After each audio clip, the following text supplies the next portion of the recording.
ज्योती महादेव मोराळे. माझ्या पतीने 1 जून रोजी आत्महत्या केली आणि आज मला पेपरला पाहिलं मी, मकरंद सर आणि नानाजी इथे यायले म्हणून मी आले. आज माझ्यावर जी वेळ आली ती देव करू कोणावर येऊ नये. क्रांतीवीर मी नानाचा पिक्चर पाहिलेला, त्यात नाना एका मुलाला सांगतात, ते एक मुलगा आई वाचवा, आईला जेव्हा काही गुंड मारते, तिची एक महिला तिच्या अन्याय करत असते, तिला जबरदस्ती करत असते, एक मुलगा येतो नाना वाचतो, मामा माझ्या आईला वाचवा. आज मी पण एक आई आहे, मला 2 मुलं आणि 1 मुलगी आहे.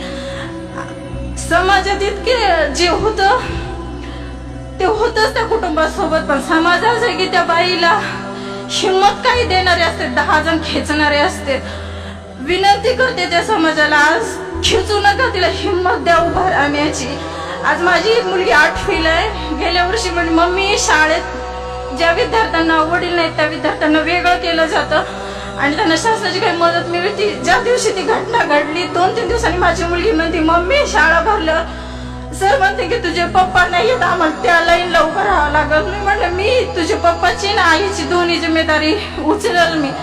आज तर हे सर आम्हाला आर्थिक मदत तर करणार आहेत, पण सर म्हणाले, नाना पाटेकरजी म्हणाले होते की त्या पिक्चर मध्ये, आज मी तुझ्या आईला वाचवील तर उद्या काय होईल, तिला स्वतःच उभा राहावं लागल.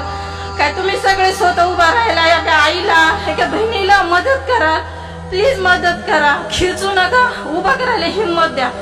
आज आर्थिक मदत तर करा ना. आज आजचा दिवस ढकलून आम्ही उद्या काय करायचं, उद्यासाठी आम्हाला काम द्या, आम्हाला काम करण्याची हिंमत आहे ना. आमच्या हिमतीनं आम्ही आमची मुलं जगावे. आज काय वेळ येते जेव्हा नवरा नसतो, तेव्हा प्रत्येक नजर वेगळी जाते बाईकडे बघण्याची. पण बदलू नका, ती एक आई आहे, एक बहीण आहे, तिला हिंमत द्या उभा राहण्याची. मी विनंती करते सगळ्यांना की तिला खिचू नका, उभं करण्याची मदत करा, फक्त उभा करण्याची मदत करा. यापुढे मी काय बोलू शकत नाही.